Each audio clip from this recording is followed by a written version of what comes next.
लोकसभा के चुनावी रण का शंखनाद हो चुका है। चुनाव आयोग ने आज मतदान की तारीखों का ऐलान कर दिया और इसी के साथ आचार संहिता भी लागू हो गई है। 543 सीटों के लिए चुनाव 7 फेजेस में होंगे। पहले फेज की वोटिंग 19 अप्रैल को और आखिरी फेज की वोटिंग 1 जून को होगी। आपको ग्राफिक्स के माध्यम से ये हम दिखा भी रहे हैं। लोकसभा चुनाव 2024 पहला दौर 102 सीटों की जंग इसमें है। 19 अप्रैल वो तारीख है जब पहला फेज और इसका इलेक्शन होगा। ये जो चुनाव है परिणाम 4 जून को आएंगे, ये आपको दिखा रहे हैं। दूसरा दौर 89 सीटों पर यह मुकाबला होगा। तारीख है 26 अप्रैल यानी 19 अप्रैल, उसके बाद से 26 अप्रैल, एक हफ्ते का गैप। तीसरा दौर 94 सीटों की यह फाइट, तारीख है 7 मई, इसमें भी ठीक ठाक गैप है समय अवधि अगर देखें तो। और चौथा दौर 96 सीटों की यह जंग होगी, तारीख नोट कर लीजिए 13 मई। 13 मई को चौथे दौर की जो चुनाव की जो घमासान है, जो जंग है। पांचवा दौर 49 सीटों पर यह फाइट होगी, तारीख 20 मई, ये तारीख नोट कर लीजिए। और छठा दौर 57 सीटों की यह जंग, अब तक सबसे कम सीटों में यही मुकाबला आप देख पा रहे हैं। सातवां दौर 57 सीटों की ही ये पूरी जंग होगी, तारीख है 1 जून और परिणाम सबके एक साथ यानी 4 जून। जश्न कौन मनाएगा उस दिन ये पता लग जाएगा। तो देखिए, वोटिंग से लेकर नतीजे तक सब कुछ 46 दिनों का वक्त लगने जा रहा है और इस ऐलान के साथ ही अब लोकसभा का समर भी और गरमाने वाला है। शेड्यूल ऑफ द लोकसभा पोल।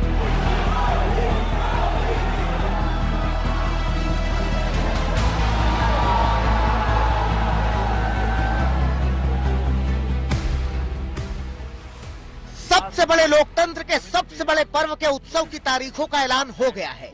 सबसे बड़े सियासी समर की शुरुआत की तारीखें निश्चित कर दी गई हैं। तय हो गया है कि सियासी सूरमा कब कहां टकराएंगे। दुंदुभी बजा दी गई है। राजनीति के सबसे बड़े रण की शंखनाद हुआ है आम चुनावों का। Phase 1 and date of poll would be 19 April और फर्स्ट फेज में 21 स्टेट्स जाएंगी पोल में। Second phase and date of poll will be 26 April. Phase 3 would be from 12 April and date of poll will be 7 मई। Fourth phase में 18 April को gazette notification होगा और date of polling would be 13 मई। Fifth phase 26 April से शुरू होगी और 20 मई तक चलेगी। 20 मई तक डेट ऑफ पोल होगी। फेज 6 में 57 constituencies will go to the poll starting from the gazette notification on 29 April and finishing on 25 May. Last phase, 7th phase, notification will be on 7 May and polling on 1 June. Lok Sabha के चुनाव 7 चरणों में होंगे। पहले phase में 102 सीटों के लिए 19 अप्रैल को मतदान होगा। दूसरे फेज में 89 सीटों के लिए 26 अप्रैल को वोटिंग होगी। तीसरे फेज में 94 सीटों के लिए 7 मई को मतदान होगा। चौथे फेज में 96 सीटों के लिए 13 मई को वोटिंग होगी। पांचवें फेज में 49 सीटों के लिए 20 मई को वोटिंग होगी और सातवें फेज में 57 सीटों के लिए 1 जून को मतदान होगा। नतीजे 4 जून को आएंगे और पूरी कंट्री में 4 जून को काउंटिंग होगी और पूरी कंट्री में 4 जून को काउंटिंग होगी।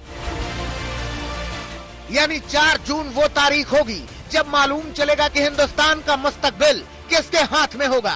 बात करें अगर फेज के हिसाब से तो यूपी की 80 सीटों के लिए 7 चरणों में चुनाव होगा। पश्चिम बंगाल की 42 सीटों के लिए भी 7 चरणों में चुनाव होगा और बिहार की 40 सीटों के लिए भी 7 चरणों में चुनाव होगा।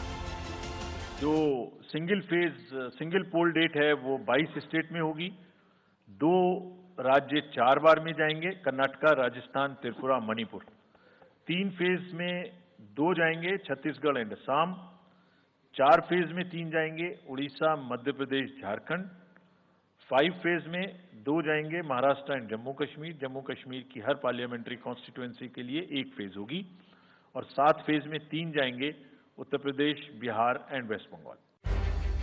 यही 3 राज्य ऐसे हैं जिनमें 7 चरणों में चुनाव है। बात करें अगर बाकी राज्यों की तो महाराष्ट्र की 48 सीटों के लिए 5 चरणों में चुनाव होगा, मध्य प्रदेश की 29 सीटों के लिए 4 चरणों में चुनाव होगा, राजस्थान की 25 सीटों के लिए 2 चरणों में चुनाव होगा, छत्तीसगढ़ की 11 सीटों के लिए 3 चरण में चुनाव होंगे, हरियाणा की 10 सीटों के लिए 1 ही चरण में चुनाव होगा, गुजरात की 26 सीटों के लिए 1 ही चरण में चुनाव होगा, कर्नाटक की 28 सीटों के लिए 2 चरणों में चुनाव होगा, आंध्र प्रदेश की 25 लोकसभा सीटों के लिए 1 चरण में चुनाव होगा, तमिलनाडु की 39 सीटों के लिए 1 चरण में चुनाव होंगे, तेलंगाना की 17 सीटों पर भी 1 ही चरण में मतदान होगा और दिल्ली की 7 सीटों पर भी 1 ही चरण में चुनाव होंगे।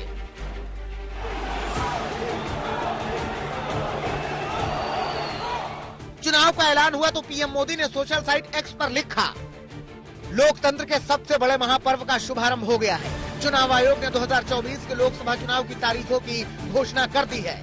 बीजेपी एनडीए इन चुनावों में उतरने के लिए पूरी तरह से तैयार है।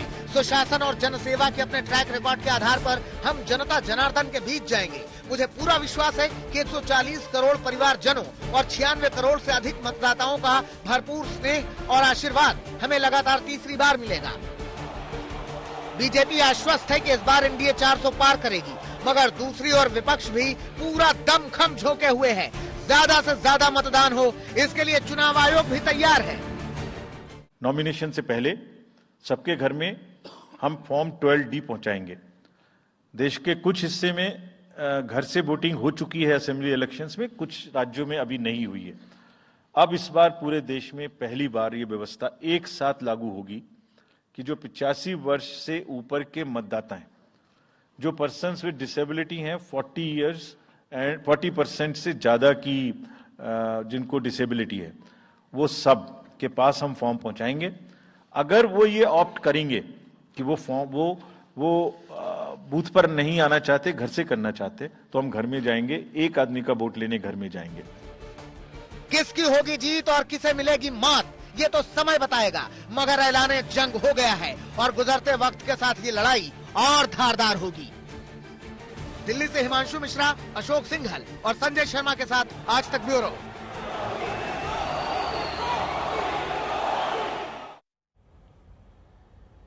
वैसे तो लोकसभा चुनाव का रण हर सीट पर घमासान होगा, जोरदार होगा, मगर 3 राज्यों पर विशेष नजर है।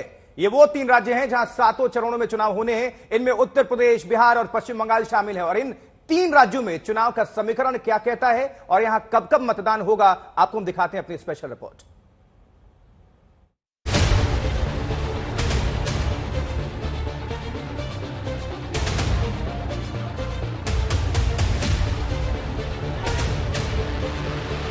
उत्तर प्रदेश 80, बिहार 40, पश्चिम बंगाल 42, कुल 162 लोकसभा सीटें।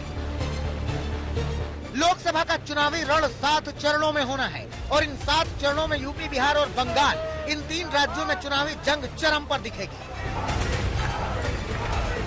7 ही चरणों में इन 3 राज्यों में वोटिंग होगी। यूपी में पहले चरण में 8, दूसरे चरण में 8, तीसरे चरण में 10, चौथे चरण में 13, 5वें चरण में 14, छठे चरण में 14, जबकि 7वें चरण में 13 सीटों पर वोट डाले जाएंगे। बीजेपी ने इस बार यूपी की सभी 80 सीटों पर जीत का टारगेट रखा है। वहीं समाजवादी पार्टी और कांग्रेस का गठबंधन बीजेपी के मिशन को पूरा होने से रोकने में लगा हुआ है। चुनावी तारीखों के ऐलान के बाद यूपी में जीत के दावे भी तेज हो गए हैं और एक दूसरे पर हमले भी। चुनाव आयोग का बहुत बहुत आभार प्रकट करता हूं, चुनाव का स्वागत करता हूं। और उत्तर प्रदेश राज्य में हम 80 की 80 सीटें जीतने जा रहे हैं। विपक्ष पूरी तरह से डिरेल्ड है, दिग्भ्रमित है, दिशाहीन है, उनके पास कोई नीति और एजेंडा नहीं है।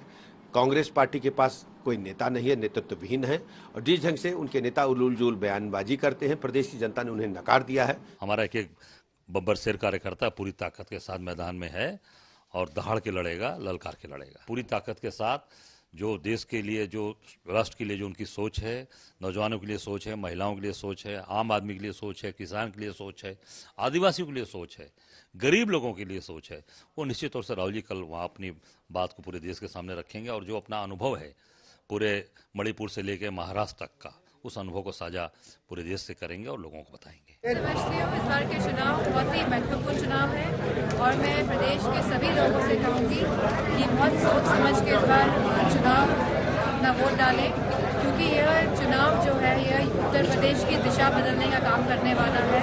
युवाओं को रोजगार मिले या ना मिले, ये इसका चुनाव है। महिलाओं को सुरक्षा मिले या ना मिले, ये इसका चुनाव है। हमारे किसान भाइयों को MSP मिले या ना मिले, ये उसका भी चुनाव है।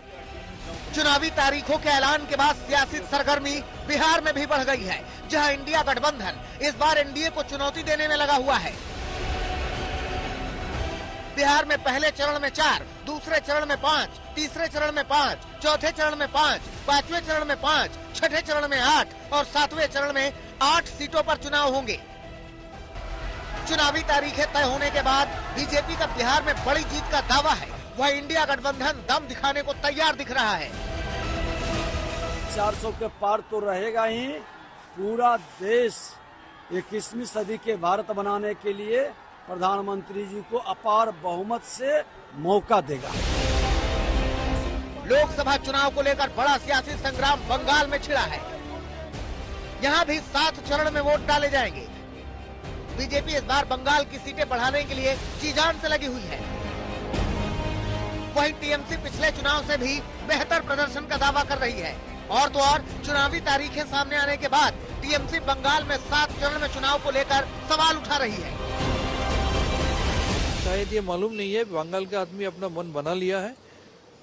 7 दफा क्यों, 42 दफा में भी अगर चुनाव हो और यहाँ पर 920 कंपनी क्यों, 9200 कंपनी भी अगर सेंट्रल फोर्स लाओ, बंगाल का आदमी anti BJP, anti Bengali BJP को रिजेक्ट कर रहा है, जिस तरीके से पिछले वाला चुनाव में भी किया है। और यहाँ पर हर एक जगह में तृणमूल को ये लोग इलेक्ट करेंगे। चुनाव आयोग ने 3 राज्यों में 7 चरणों में चुनाव कराने का ऐलान किया है। विरोधी दल इस पर सवाल उठाने लगे हैं। ऐसे में मुद्दों के साथ तारीखों पर भी रण तय है। अब इस रण का नतीजा 4 जून को जनता के सामने होगा। तब पक्ष और विपक्ष के जीत के दावों का सच देश के सामने आएगा। आज तक ब्यूरो।